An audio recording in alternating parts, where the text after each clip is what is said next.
Okay, it's time to update the tier list for the new anniversary units that just came out, and a few others as well that weren't in the previous update.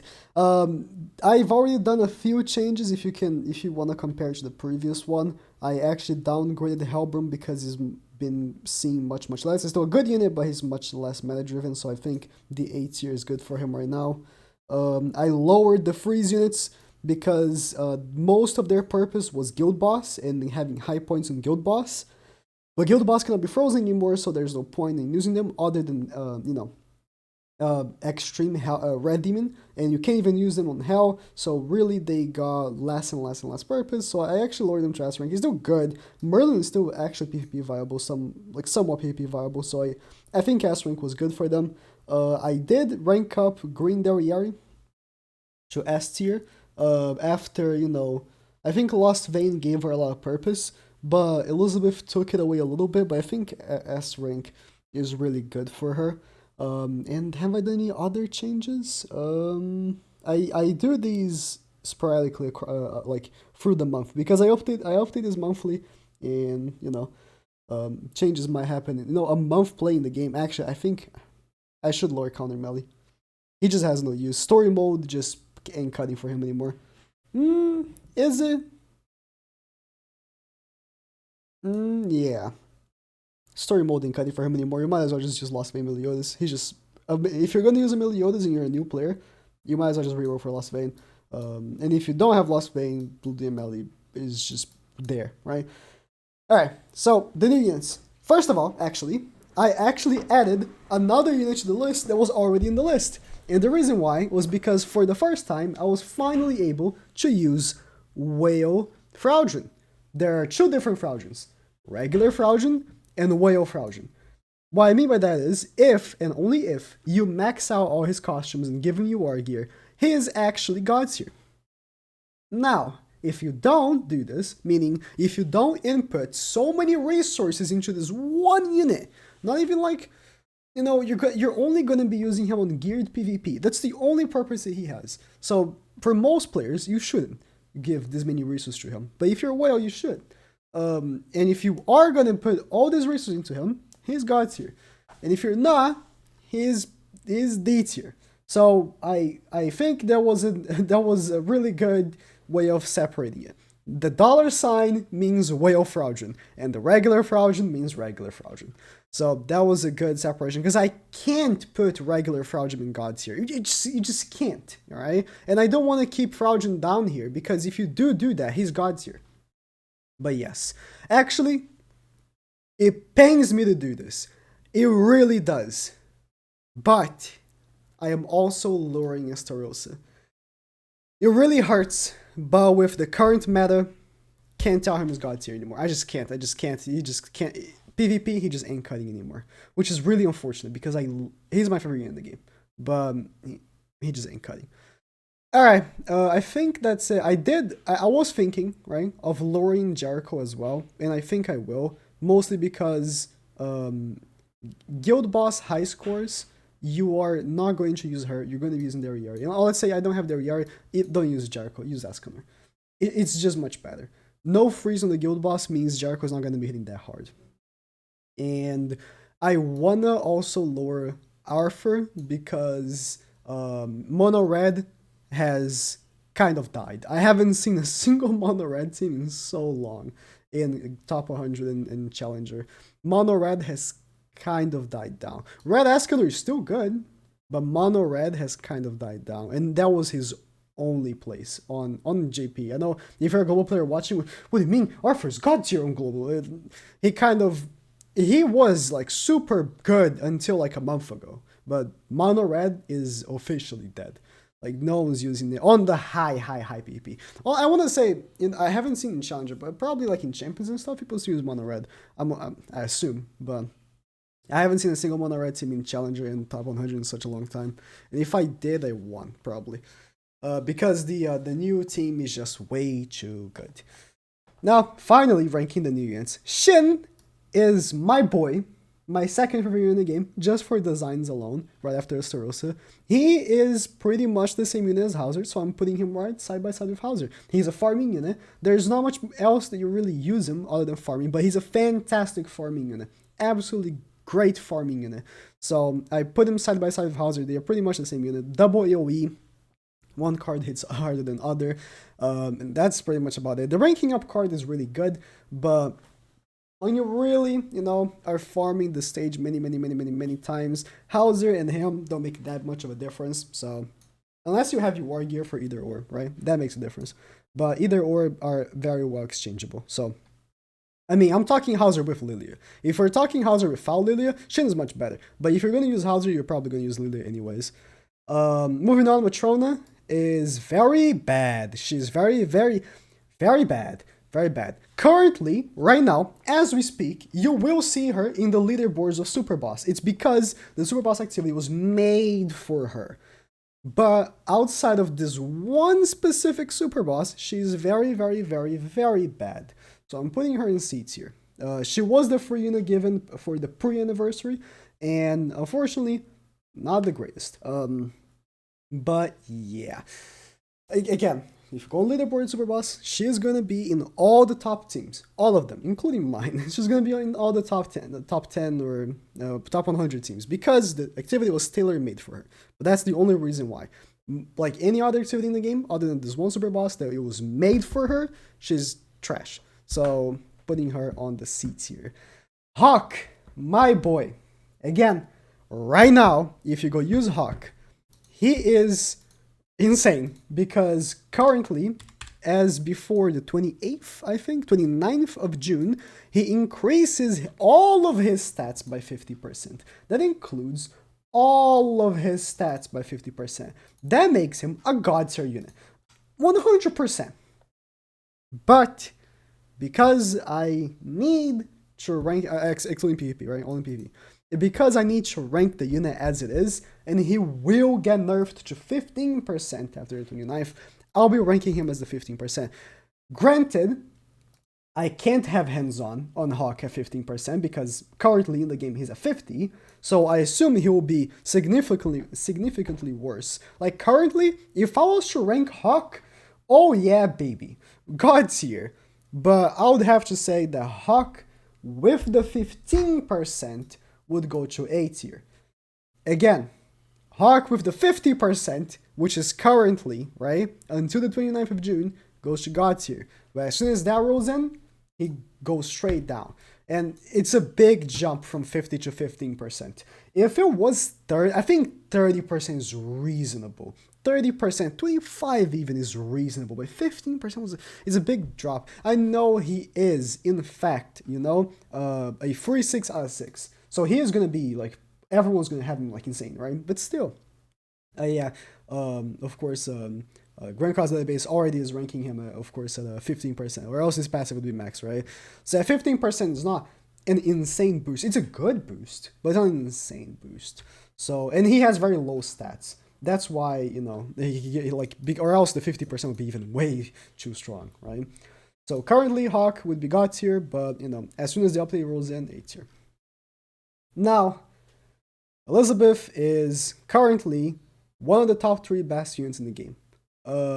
There's no discussion about it. She is, and there's not even beginning of discussion if Elizabeth is, because every single person that plays PvP over the rank of Challenger, I swear to God, is using Elizabeth. Every single person, and it's because of her passive. It's mostly because of her passive. If an ally is going to die, recovers HP by the amount before death and revive the hero. This is such a complicated text. If an ally dies, they get revived with the HP before they died, once per battle. So, this passive is actually the most broken thing ever. And she is just unreasonably good. It's just way too good. And this shield completely counters pen teams. So you don't even need to use Red King in the back. Her ultimate is insane, because if they attack you, they just take damage back and you heal pretty much. So, and she's stunned. So she is like insane, like god tier level. So she's the top 3 best units in the game. She goes up there. Moving on, Red Zeldris. This one's difficult to rank because I don't know. I did play with him quite a bit.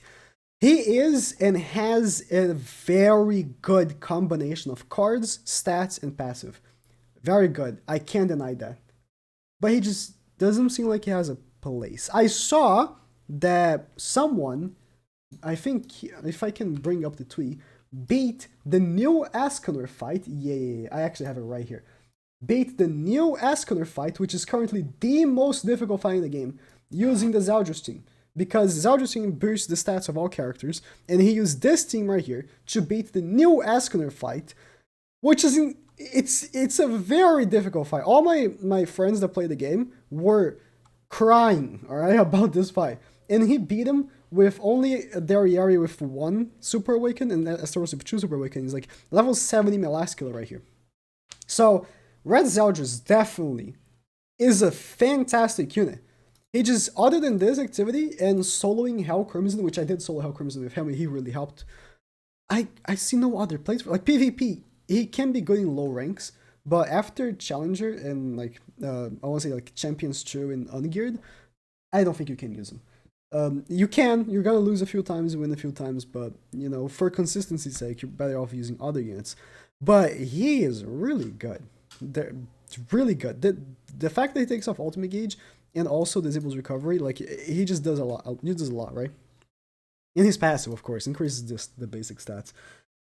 He's really good. So I will be actually currently, and only because he's like he has that, even though he doesn't have proper use, I'll be giving him S tier.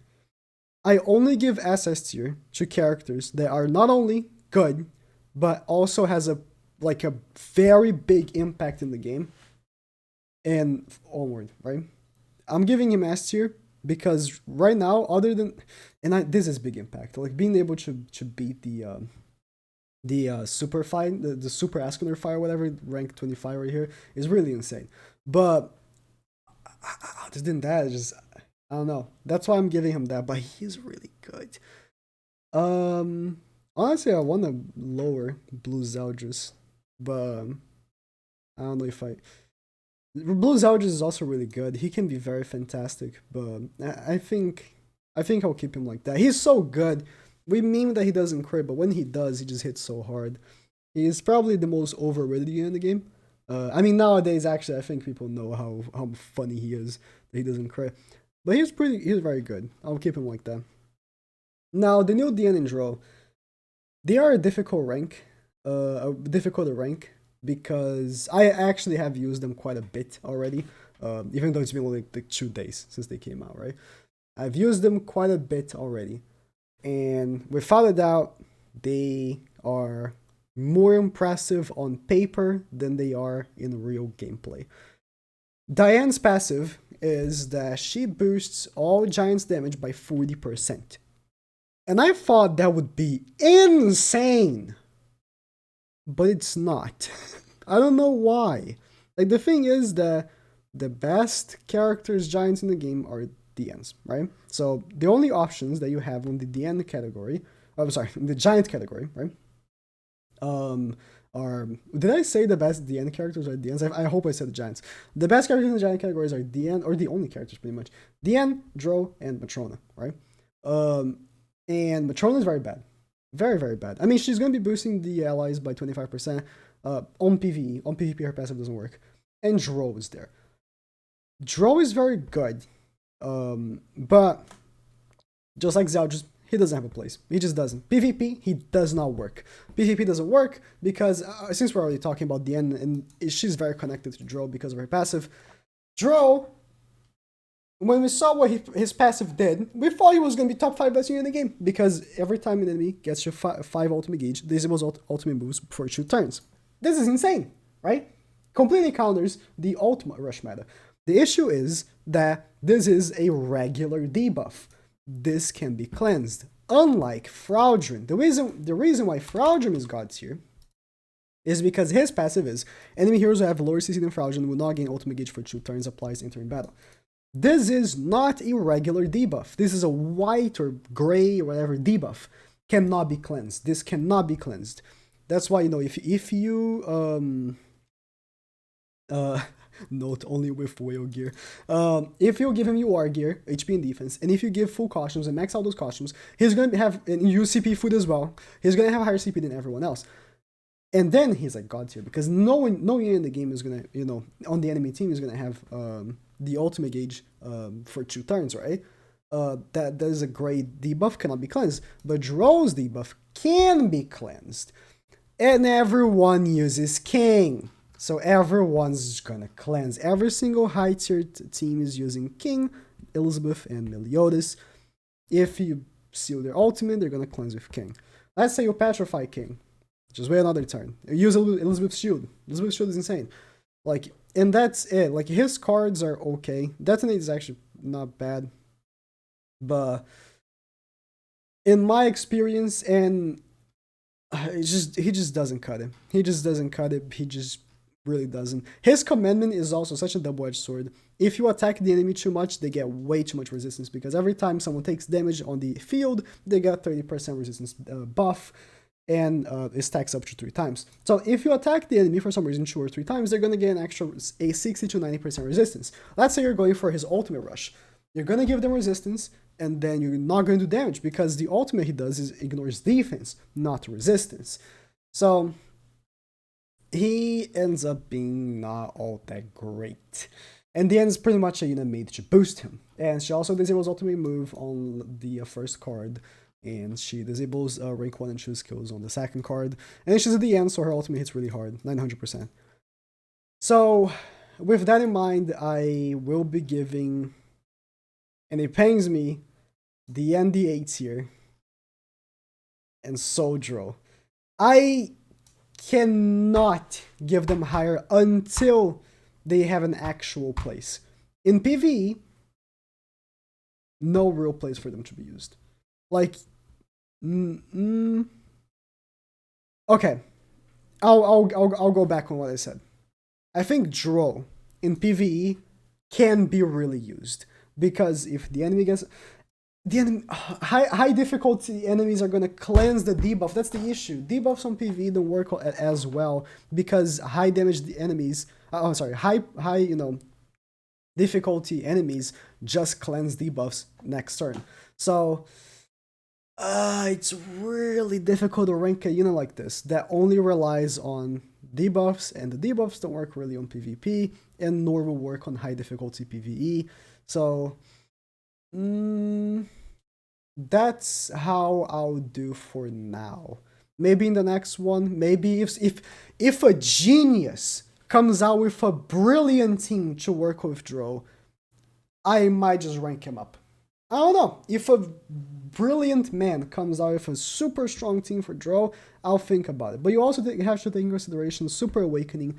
And if you're going to super awakening characters, are going to be the ones that are guaranteed to already be at the top, not units that are in the middle of being good and being pretty decent. You're not going to super awaken Drole. You're going to super awaken your top best units, right?